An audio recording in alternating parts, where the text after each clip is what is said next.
I understand that it's like this is the name of the game. Right, Yeah. exactly. No, this is like the equivalent of like getting to a show and then like realizing that your battery's almost dead. I've forgotten a memory card before. Same here. Oh my God. And it is the worst feeling. And you have to turn to the person and be like, I'm so sorry. I forgot the one thing that I needed. We are in the same boat and we We are both are. to paddle this together. We're good. Exactly.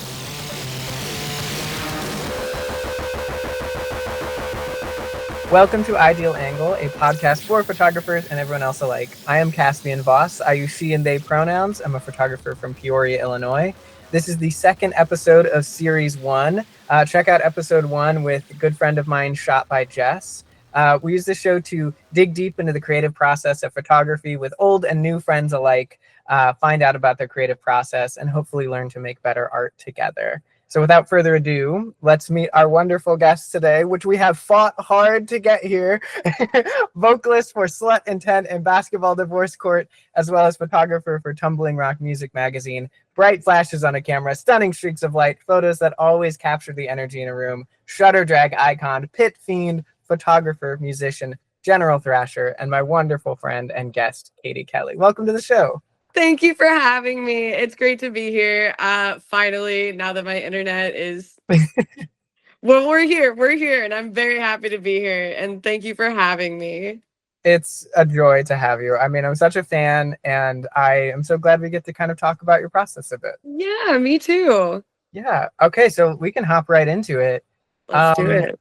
Tell me a little bit about yourself and how you got started in photography.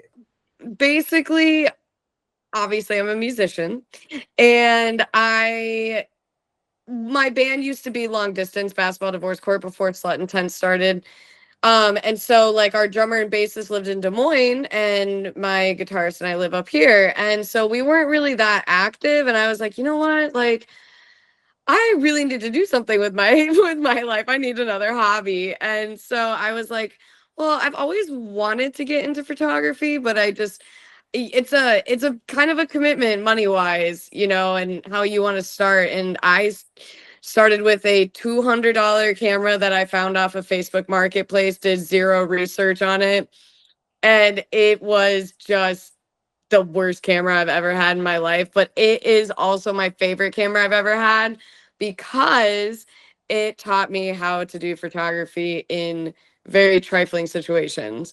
So, especially low light.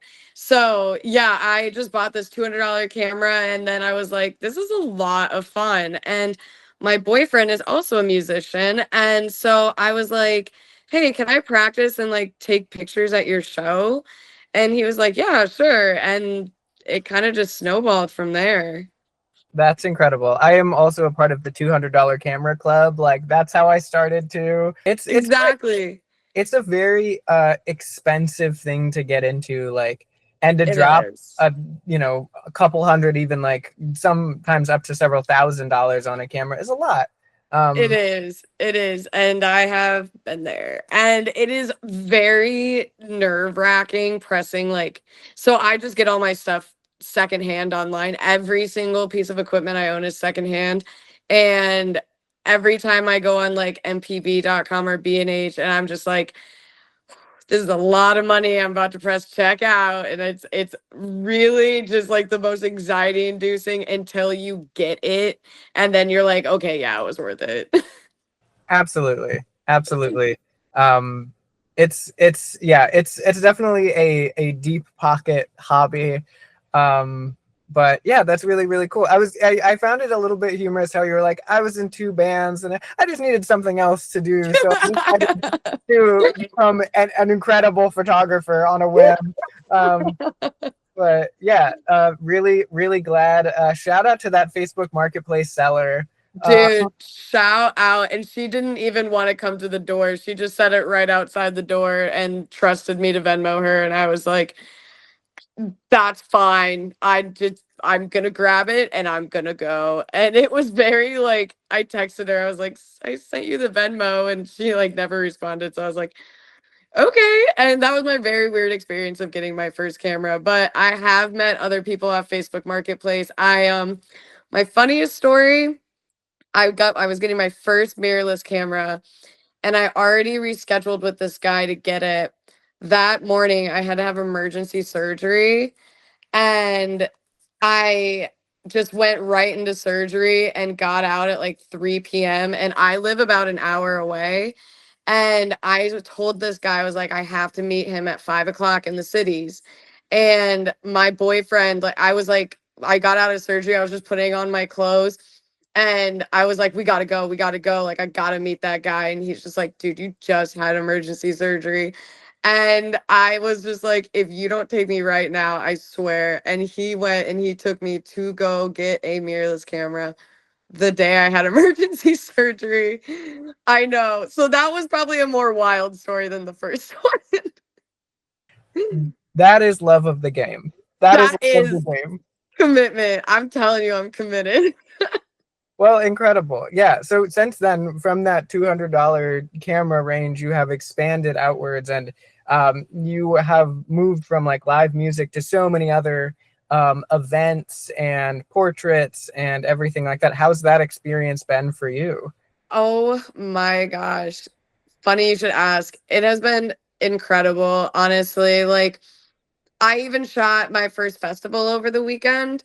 I photographed Somewhere Fest in Wichita, and even just photographing like dancers, like they were dancing on shipping containers in like the sunset. It was absolutely gorgeous. I photographed a skating or like a skate event for skateboarders, and like that was incredible. Getting like fisheye shots of like the half pipe and stuff, and like it was just so incredible. But also another thing that like I have found to be very enjoyable is I volunteer, and I do adoption shoots. So I go to the courthouse, just like the county courthouse, and I go and I take pictures for these families that don't have the funds to hire a photographer. And so I volunteer my time and I go take photos of them and for them and give them so they can keep that memory. And that is like better than any other shoot that I've ever done. It is like such an emotional time. But also a crazy story. Last weekend, like literally like 5 days ago, or whatever, I was at Minnehaha Falls and I was like, I want to get closer to the falls. And if you've been to the falls, you always want to get close to the falls. So you always hop the brick wall to get closer to the falls. Well, I was doing that, and this guy and this couple came up like behind, or they were in front of me, and the guy kind of slowed down. He's like, hey, will you take our picture by the falls? And I was like, yeah, sure. And he saw me holding my big camera, and I was like, do you want me to shoot with my camera? And he's like, no, my phone will be fine. And then he whispered to me, he's like, I'm gonna propose to her. And I was like, yo, what? Like, you can't tell me that. And so like I had to like film this proposal and photograph it just on his phone, but then like I got some shots of them afterwards, and that was very rewarding. I just got to photograph my best friend in the whole world, like her engagement, and that was incredible. Like, I love concert photography. That will always be my number one love. But getting to do all these other shoots outside of it, it's a different beast, as corny as that sounds, like of its own. Trying to do like different lifestyle, street photography. It's something that like is definitely new, and I have to have a different editing style. I can't go like crazy and stuff with the colors as much when I'm doing like family photos. I mean, I can, but you know what I mean, like all the concert photography colors and stuff. So it's just it's different, but it's really rewarding at the same time, you know? Absolutely. That is incredible. Like, I had no idea that you volunteered to do those adoption shoots. That must be a very special thing. It Uh, is. yeah. It is. Did you just hop in doing that, or how did you? So, yeah, so basically in my free time, I go on indeed.com and I look for freelance photography gigs. And I just saw that they had an opening for a volunteer position. It's an organization in Northfield. And I was like, hey, if you could add me to your mailing list of like different opportunities, I'd love to be included. And so they were like, well, can you send us your portfolio? Then I did. Then I got accepted, and then they just keep sending them out. And so I try to get my bid in every time. I don't get it every time because, you know, they need to let other photographers have a chance, which is super fair. But I always put my bid in, and my job is always super um, nice about it, about letting me have time off. And so it's it's just, I don't know, it's really rewarding. Like the first one I ever did was a special needs kid who had been waiting to get adopted for 7 years. And it was like, oh my God, like I have never like cried so hard while like shooting. And it was so hard, not like it was like ugly crying. It was so cute. But it's just it's a different feeling. It's a different type of like rewarding. When I do concert photos, when I'm like, oh my God, I got that shot. Like I got it. I got it. Like that's a rewarding feeling. But when you get to like give back like that in a way that is going to literally like a moment that changes their life forever, and it's like getting to photograph that is something super special. And I don't know, there's no better feeling than that, honestly. Well, that's really incredible, and I'm glad those folks have you around too. Yeah, me too, I'm glad to be around. Okay, so we're gonna pivot just a little bit. Yes. But so this is one that I wrote because I have this question very personally.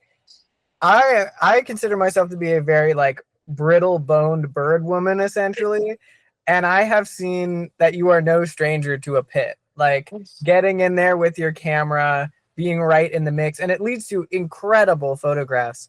Um, what does it look like bringing yourself and your gear into the pit there and getting Oh, those photos?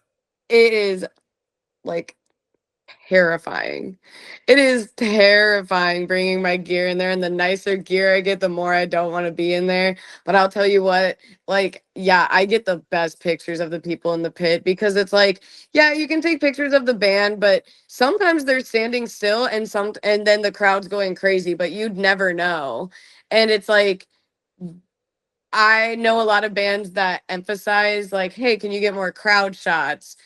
Because that's like the energy of it. Like you want other people to feel like they're there, be like, I want to be there, I want to be in that pit. But bringing all my gear in that pit is, yeah, terrifying. And luckily I go to enough shows that enough people like know to kind of not like protect me, but definitely like they give me my space. And like when someone runs into me, normally someone like grabs them right away. And people are super nice at shows, but like, I don't know. There are some types of shows that I have not photographed, like hardcore shows. Not photographed too many hardcore shows. Don't know what that would look like. But um as far as like punk shows go, like getting on the in the front but on the sides, and then when you find your opening, you go like right in the middle, take your shot and go right back.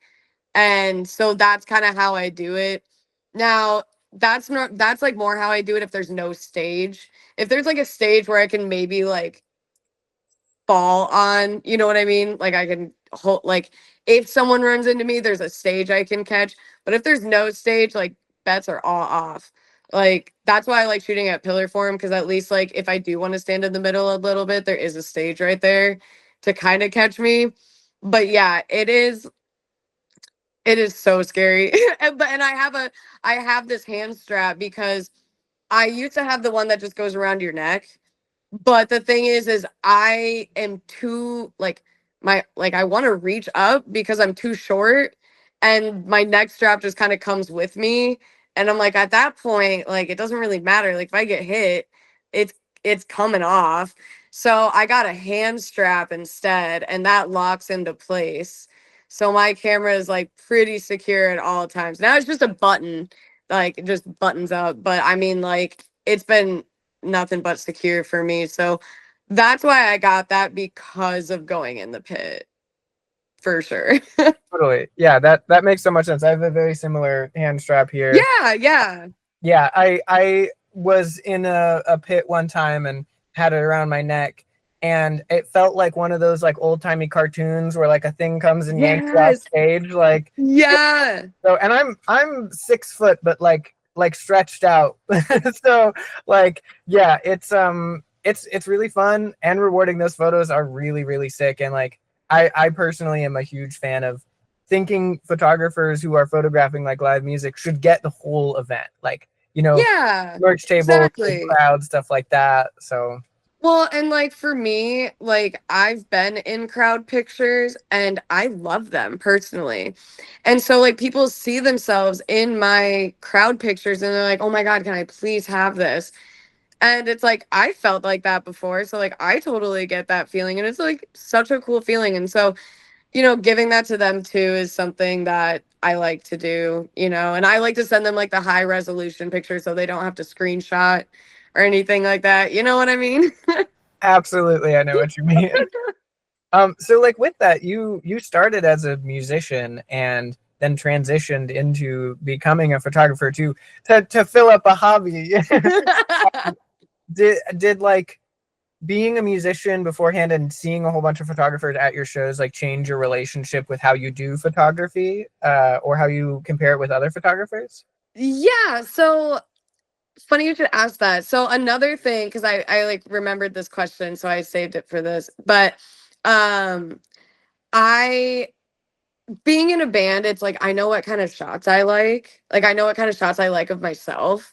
And I know what like angles are good for me personally, and I'm just like, okay, so you got to adapt and know what people want, and like you kind of see photos. Like what I do is I always go look at what they post on their Instagram, like what kind of photos they like, because it's like, okay, well, if they like that of themselves, like I'll try and get those angles, but at the same time it's like I want to put my own spin on it, and it's like I want to get like shots from down below that maybe are a little bit more, not like abstract, but maybe not as um like normal of an angle or something, or just getting like, by the foot, getting up, just stuff like that. But yeah, yeah, it's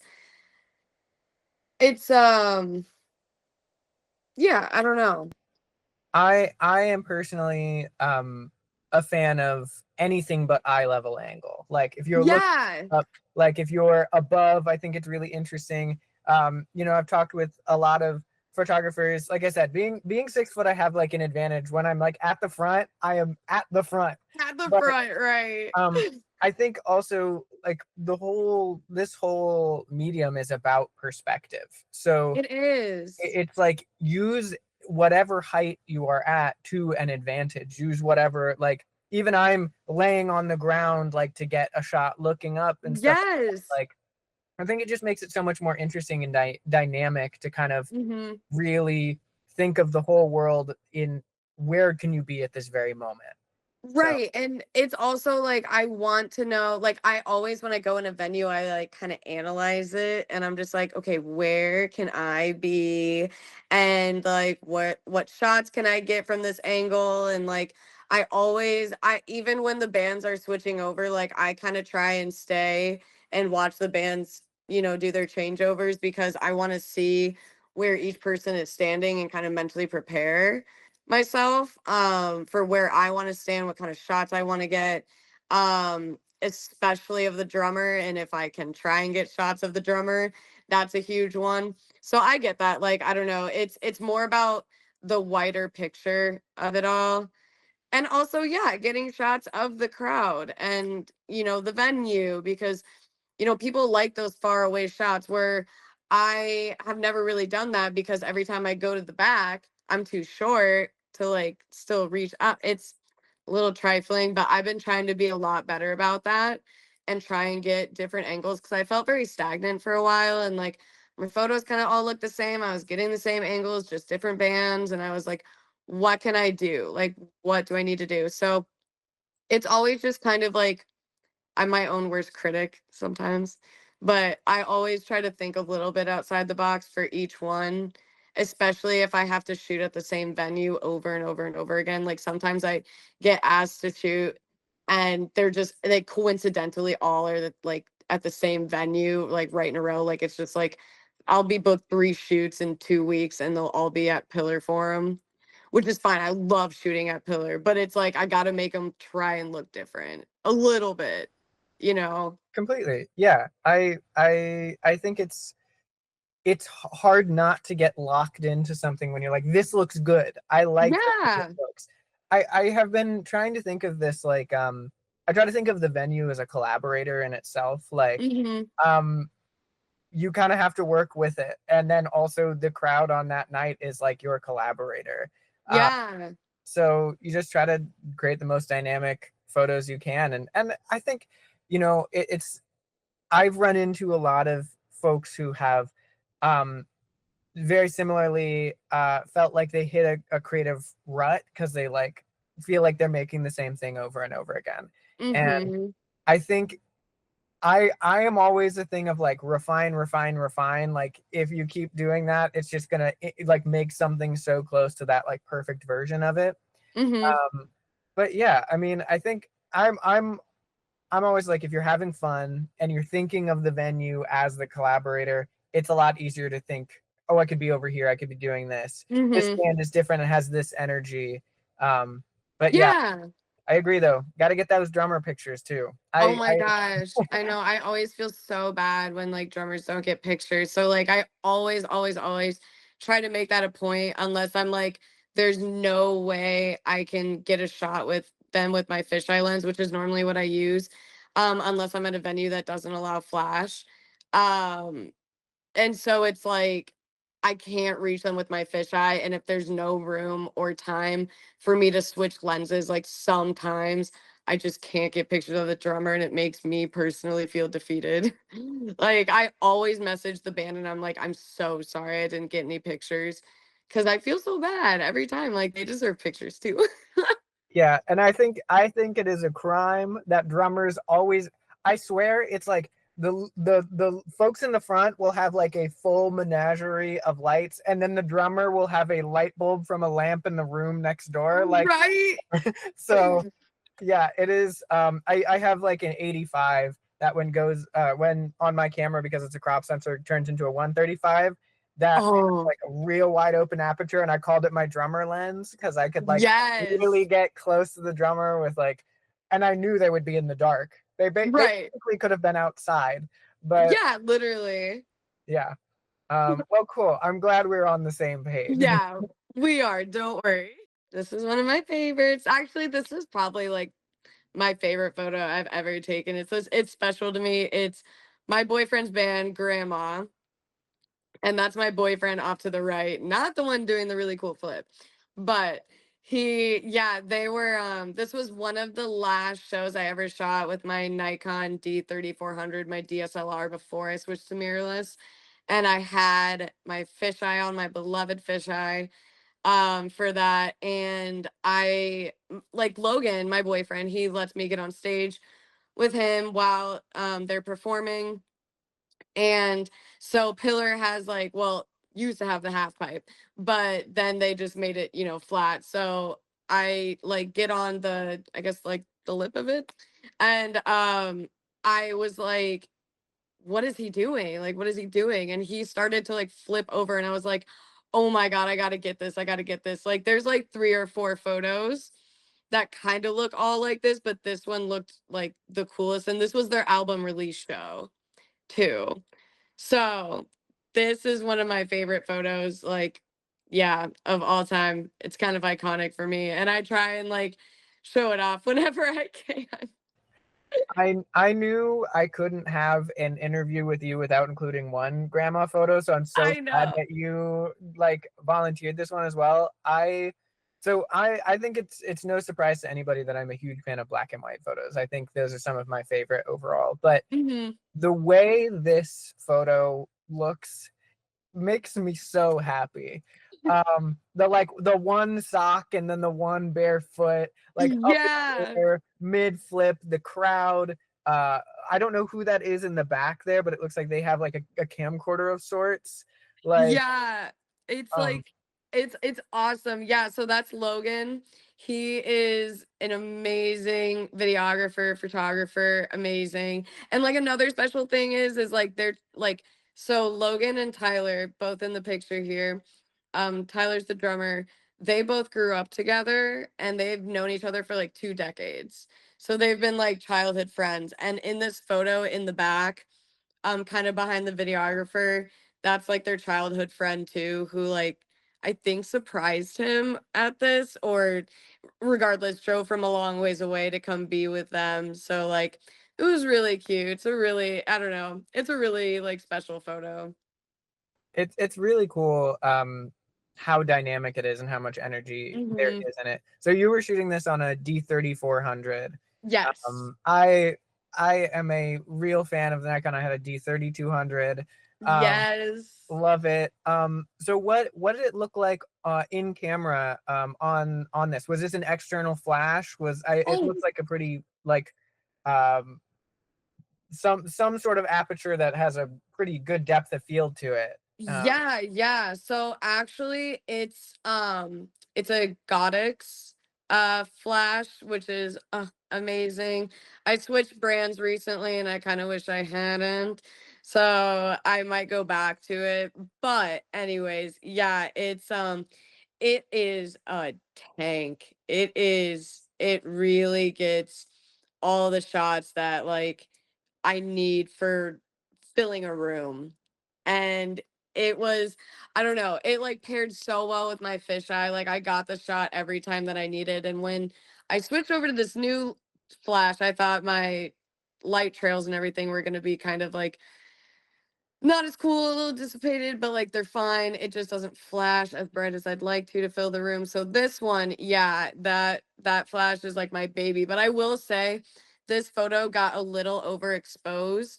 And you can kind of tell in their t-shirts, like I had to dim this shot down kind of a lot.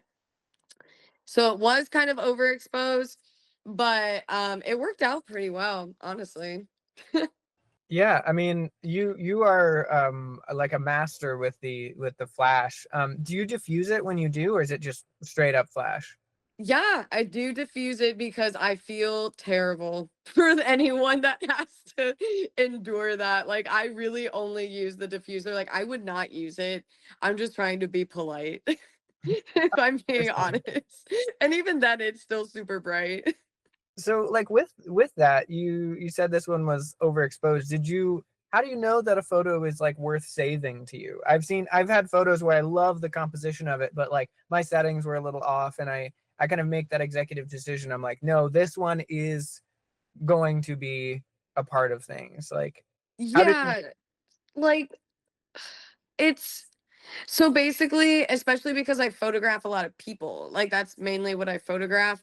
If it's like overexposed and washes out their face, and I like legit can't use it because they just look like a ghost, I'm like, okay, yeah, that photo is not salvageable. But like, if it is, even if it's like a little bright, I know like even when I'm taking the picture and I look back at it on my camera in real time, I know I'm like, oh, okay, I can like dim the highlights and like lessen the exposure, up like the shadows, stuff like that. And it's just because I do it all the time. So it's kind of in real time. I already know which photos I want.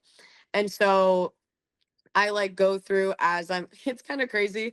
I'll be like shooting a show and then like looking at my camera, deleting the ones I don't like and then shooting and then so it's multitasking. It's multitasking for sure. But I mean, it really just depends on whether or not like you can see the fine details. Like if all the details are washed out as well, like it's kind of hard to use that photo even when I like do edit it. You know what I mean?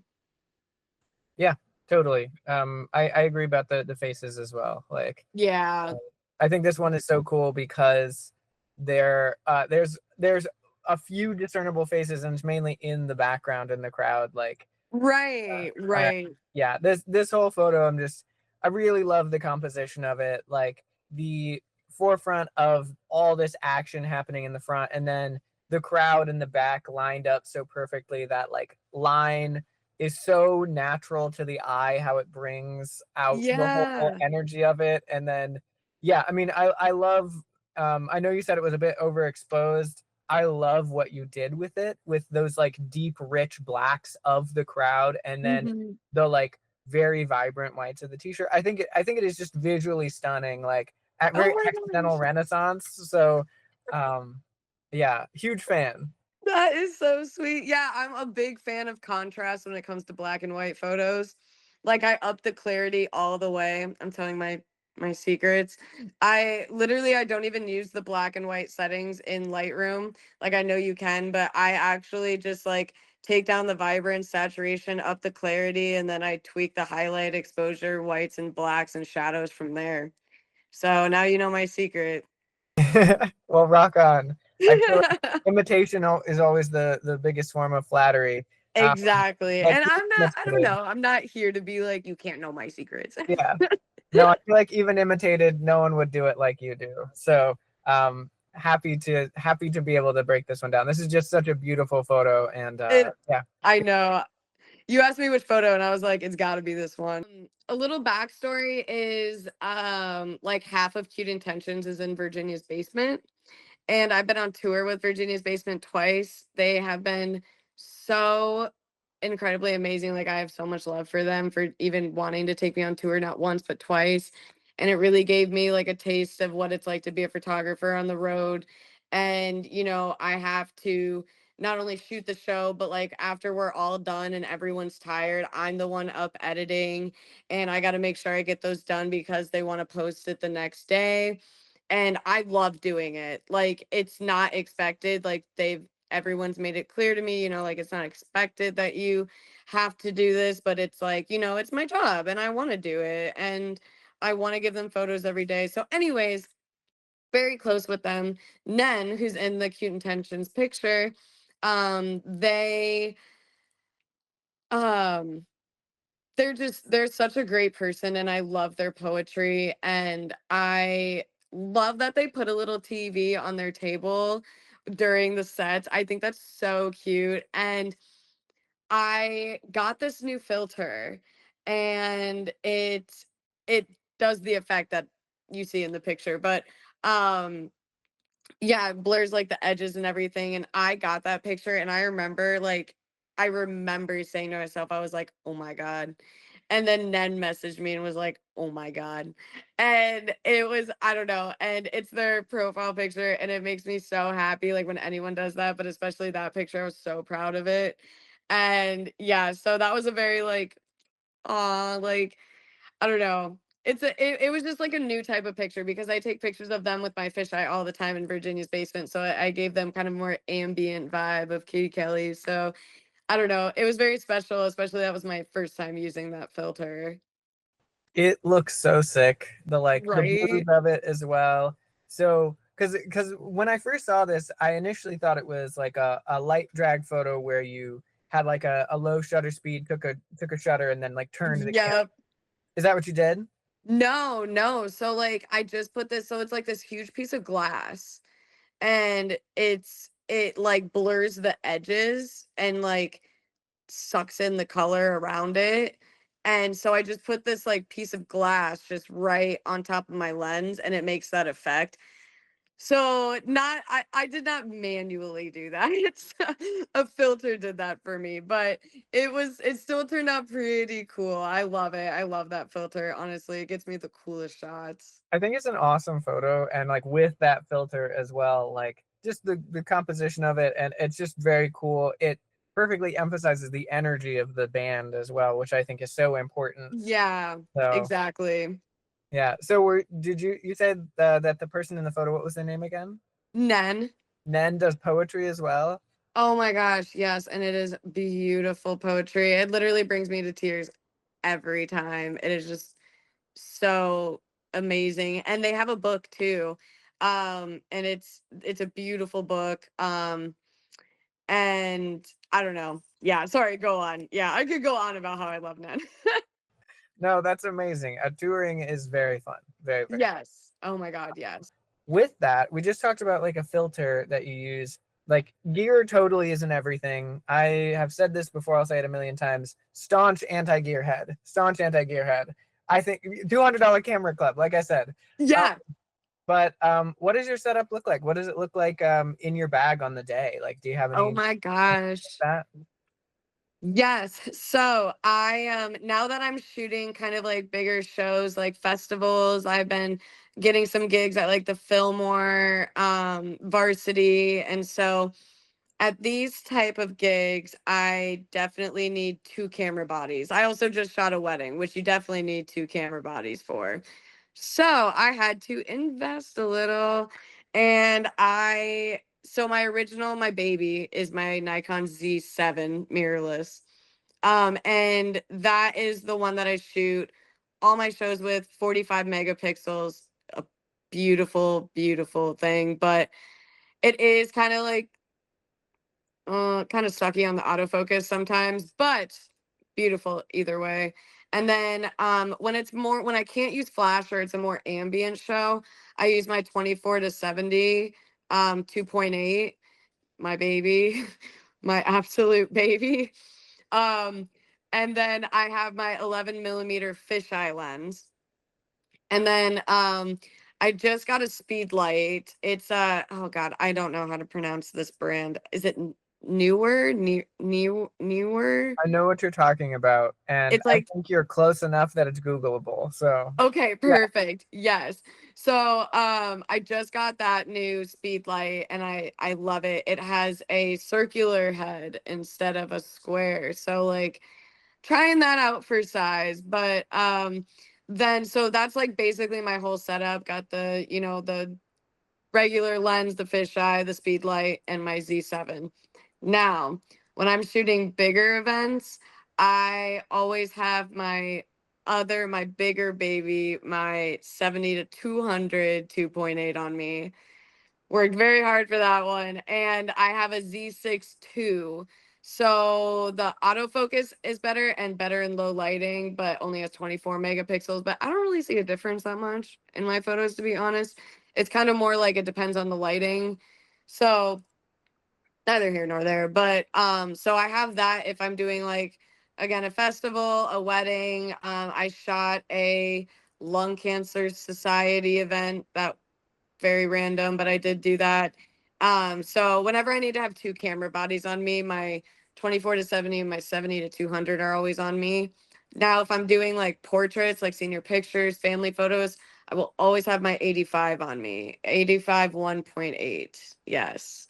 the So, 85 is choice, truly choice. dude, I am set. I am trying not to find stuff I like. I am trying to avoid it. But yeah, because right now, like I kind of have like my dream setup. So I'm trying to pay off some bills instead of reinvest some gear. Well, it sounds like you've got a fantastic setup, and I mean, use it to its fullest extent I as well. try. Yeah, yeah, really, it rocks. Okay, cool. That rocks. Yeah, I think you kind of have, in my opinion, the dream setup. Totally, like all those lenses. I feel like when I fall asleep at, like, if I were to walk out after this interview and pass, I would go to a heaven with those lenses.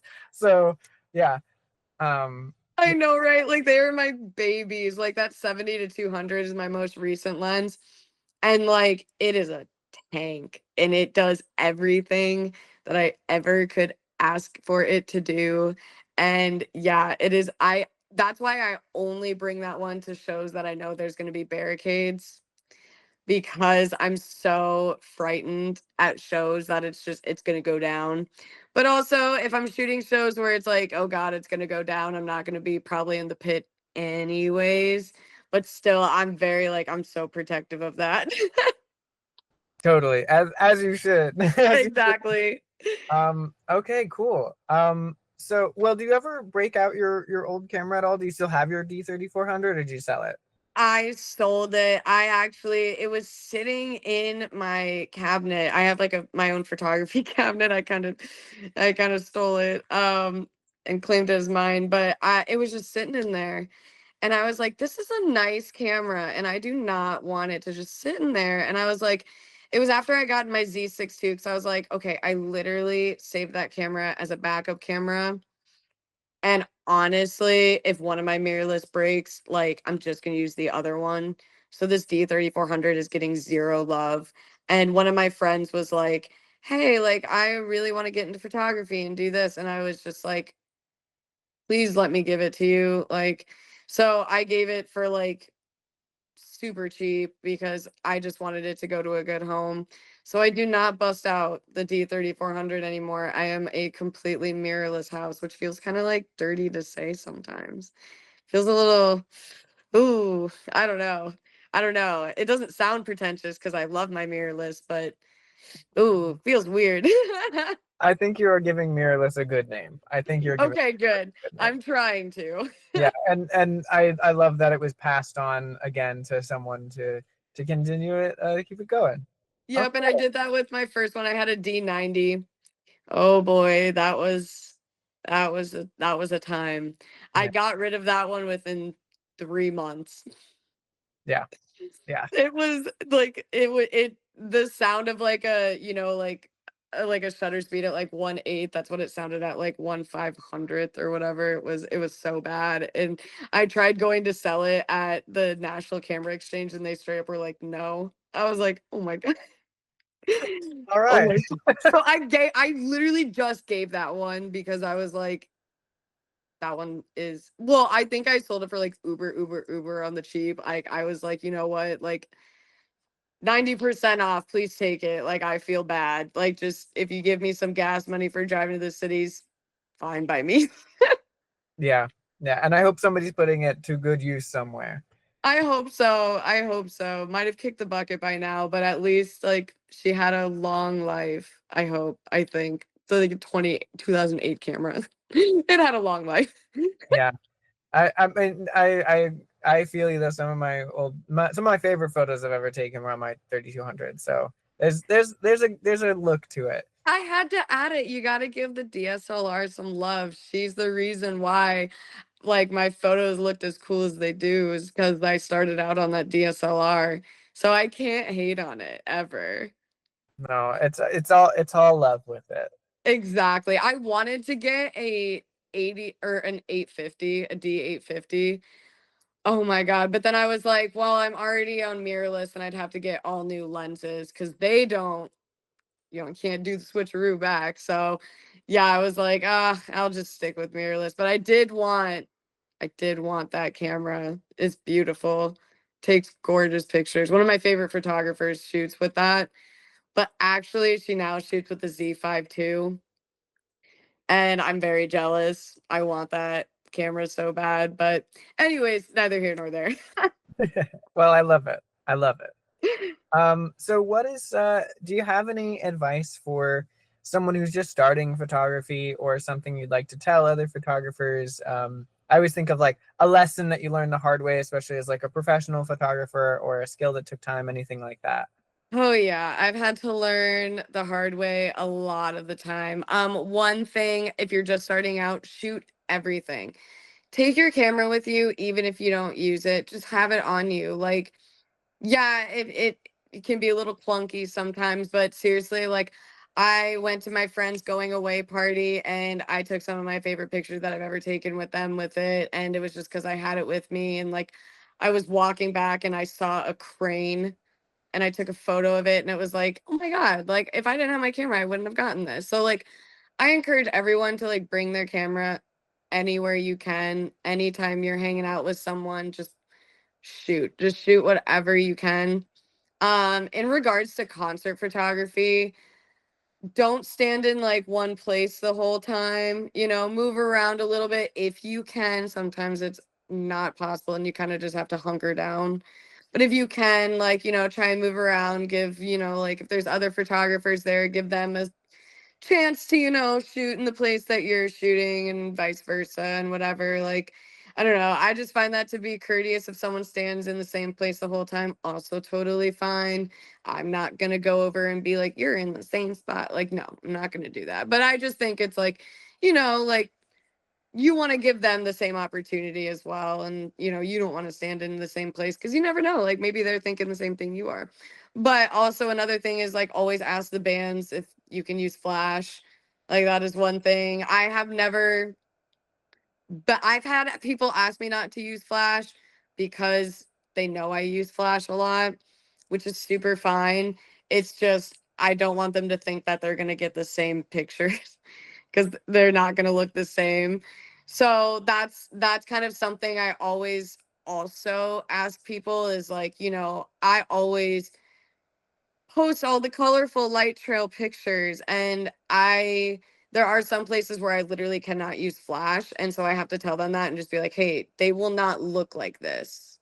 So it's also like, always ask the bands if you can use flash, like one way or another, because you never know if someone has epilepsy either. Like that, I know people in bands that do have epilepsy, and like they literally can't have, the strobe lights. Like whenever we perform, I always tell them no strobe lights, because it you never know. You really never know. And sometimes people also just don't like it, which is like super fair. And then some people are like, oh, well, I don't notice it, you know?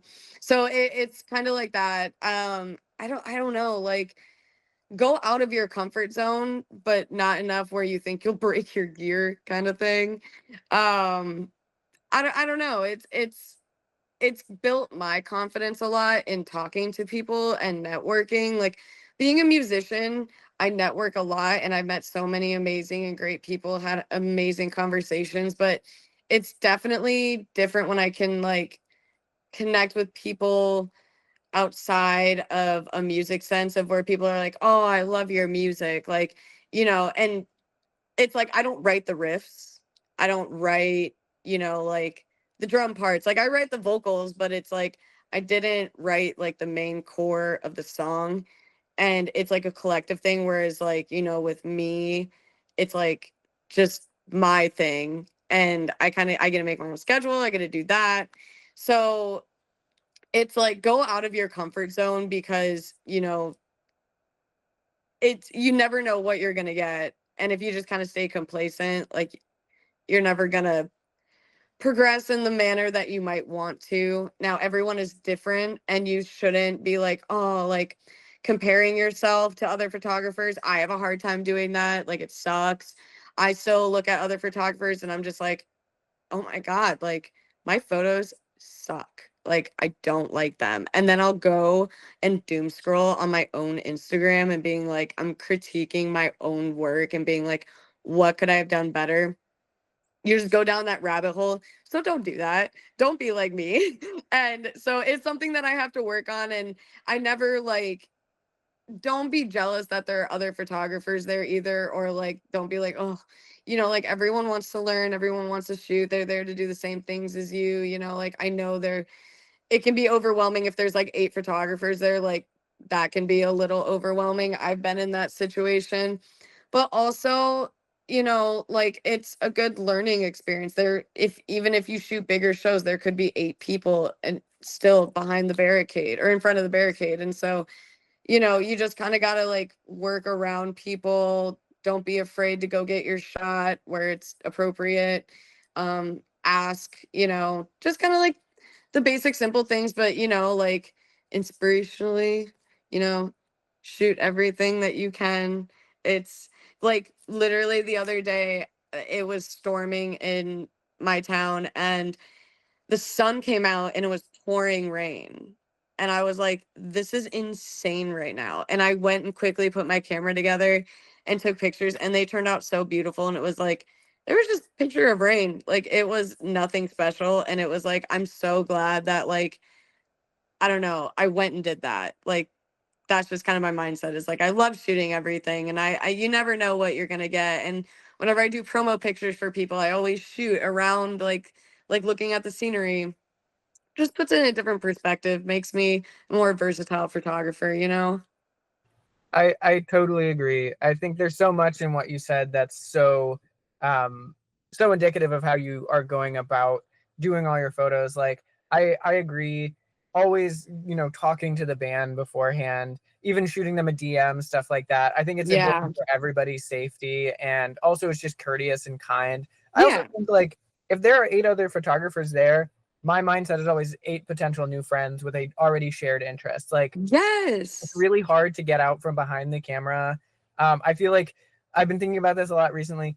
I feel like musicianship and playing music is inherently a community building thing. People come to watch, people Hmm. play with you. With photography, it's very much like you are always outside of the image that you're shooting. So I think there's a real opportunity always to say to someone, "Hey, I like your camera. Hey, I like your gear." Like, Mhm. I talk to the band, they don't like flash. Then it's like, "Hey, I'm Yep. looking out for you. We can chat with each other." Also, "Hey, they said they're okay with flash. I'm going to be over here. So if my flash goes off, that Yes. like it's great to chat with people and figure that out. And always having a camera on you. Oh, fantastic. I think that's a great like another thing to have if you have a backup camera, that's the one Mhm. you can take with you. The one that you don't have to worry about getting too beat up.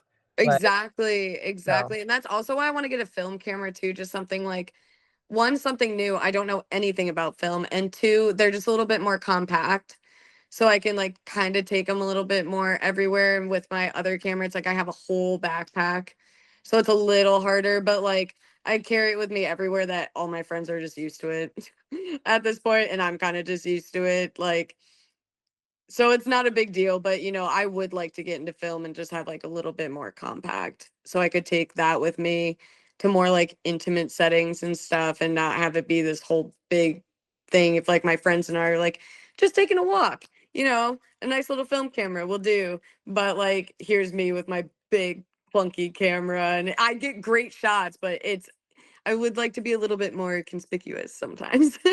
totally. I'm a huge fan of the like little digital cameras and Yes. pop in your bag. They're like Mhm. you can find them at thrift stores, you can find them at secondhand stores. They're usually like under $100. You sometimes have to Right. get a new battery so they're not like corroding your wallet and your bag, but like Right. they're great. I think just generally um you know I'm very anti gatekeep as well. Like Yeah. I've had multiple people come up to me and say, "Oh, I just take pictures on my phone. I'm not a photographer like you." And then they'll show me the most beautiful photo I've ever seen in my life, and I'm like, I "Okay, know. so what you just did is insulting, and you need to call yourself a photographer." Like, I um, know. And there is that, like, I had that there is that in limbo stage where you're just like, I didn't want to call myself a photographer for so long. Like literally I like 6 months. 6 months at least. And that was when I was going to shows like all the time. And I still didn't want to call myself a photographer because I was like, this is just something I like to do. And like I don't really I would just wasn't confident in like my pictures and like I didn't want to be out there like being like, well, I know what I'm doing. And it's not like that at all. But there's like, that did happen for me. And that was just an internalized thing, of course. But like, if you take pictures and like, you're a photographer, there's no like qualification of like you have to have like this certain amount of gear to be a photographer. Like if you take photos and you like them and not if you don't even post them, you're a photographer. yeah, Like you heard it here first. You heard it first. No, I agree. It's great. Um, it's I think I've had the privilege of being in a few DIY spaces where I'm like the oldest like femme photographer there, and I get to like walk up like Mary Poppins and open my gear bag and say like take whatever lens you want. Like it's really fun to me. Um and it's great because I think it is like inherently it can be very community building Mhm. to to engage with another person's art like that. You were talking about like I have also doom scrolled through my own photos, and there's that ancient saying, comparison is the thief of joy. And I think that can be really alleviated by getting to know the other photographers there, because then it's not Mhm. some stranger that's posting an incredible image. Then it's your friend that you're like, holy shit, I know that person. And Yeah. the most rewarding experience is being somewhere taking photos with someone, and they come up to you and say, look at this photo I got, and you go, that's amazing. Look at this one I got, and they go, that's amazing. And Amazing. you just have a whole bunch of geeky people with a really heavy rig. Right. So I think it's great. And yeah, I remember meeting you at the show that I met you at, and just thinking you were so warm and wonderful, and I love the way you engage with everyone around. So I'm really glad we got to agree upon that. It's just like meeting Of people, and course. it happens. So I um, know. Yeah, yeah, of course. Yeah, I don't think there's I just I don't know. I'm the type of person where I might be a little too like enthusiastic sometimes, but I mean, I'd rather be like nice and warm and inviting and like have people feel comfortable coming and talking to me about like, I've had a lot of people come up to me like and ask me, "Hey, how did you get into photography?" Or like, "Hey, I want to get into photography. How do you start?" And I do think that's a lot of because of how I present myself and how I want to be approachable to other people because I want to help other people if they need help getting into this. And like and I learn things too from other people all the time. I'm still learning every single day. And yeah, I don't know. It does really build a community. It really does. And I am so grateful to be part of it. It's amazing. I mean, like the music scene and the photography community, like being in two different creative spaces is something I'm super grateful for. It rocks. Being surrounded by creatives is really fun. Um, Hmm. yeah, and I am also a huge fan of give it the shittiest first try ever, and it's like Yep. because it will only get better, and like It will. and it could be what's amazing sometimes is some people find that there's just great ease to it and they step into it very fluidly. Hmm. But if it, and there's no such thing as bad. I think that's the big thing. Yeah. Like that, I think like saying the shittiest first try ever, it's like there's no such thing as that. Like it, Well, and if you make yeah, something, you make something and you should be proud of it. right. And like I think those shitty first tries are amazing to have because then you can look back on your progress and you're just like, wow, like I used to shoot like that. And you know what? I got better and I learned from it. And I think it's always so cool going back and looking at, like my progression. Because a lot of the bands that I shot, like I've shot on my first camera that I've ever used. And I've taken them now with my mirrorless camera. And it's just like, it is so cool. It's just so cool to see that. Like, even with my 3400, like, seeing the difference in the quality of the picture and just being like, "Oh my god, I used to think this was like the best picture ever." And now I'm like, I wonder what my next step is going to be. So it's like stuff like that. You know what I mean? Completely understand. Completely understand. It's great to have a reference point. Yeah. Well, reference point looking backwards, looking forwards, what is a dream shoot for you? Oh my gosh, a dream shoot would be to shoot Puff, the band. Okay, incredible. All right. I had that answer ready because I was like, that would literally be, they are my favorite band in the whole world. Like combining my favorite band and photography, like would be crazy. Crazy. Absolutely crazy. So yeah, that's my dream shoot. Okay. It's gonna happen. It's It's gonna happen. I hope so. I hope so. Well, I think it's, manifesting. I'm Manifest. manifesting. You heard it here first, and when it happens, it's gonna be iconic. Yes, I can't wait. I know that those photos are gonna go fucking nuts. I'm so I know, dude. Oh my god, like they're gonna go so nuts. I'm so excited for my manifesting future. excited. Well, we have reached the end of our set of questions here. um, What's next for you? Where can folks find you? Where can they hire you?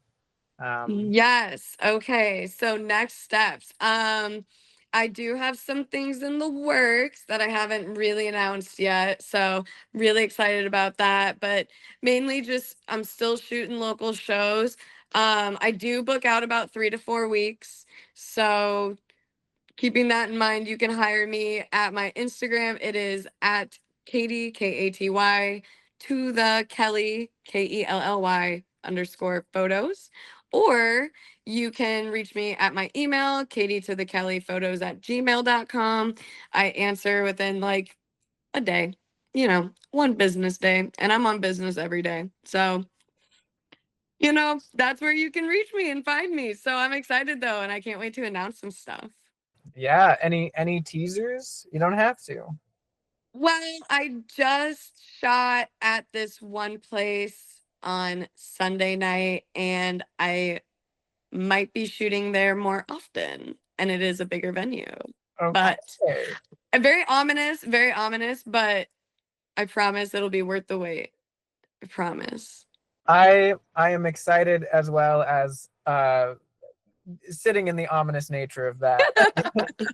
But yeah, this has been fantastic. I have loved hearing more about how you go about photos, and I hope anyone who has listened to this has taken as much from it as I have.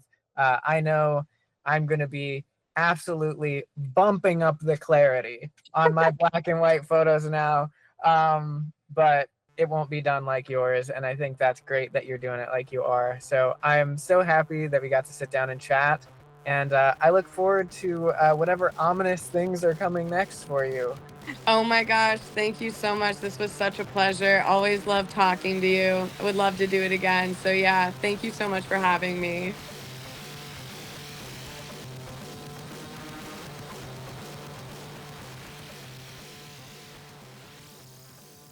Hi there, you just watched Ideal Angle Episode 2 with Katy Kelly.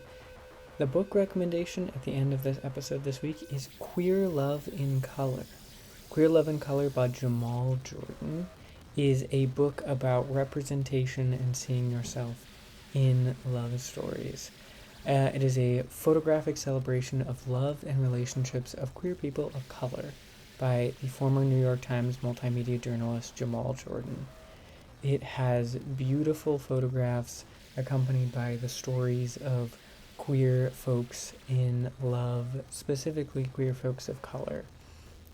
It is one of the most beautiful books I've ever read just because I'm a sucker for love stories.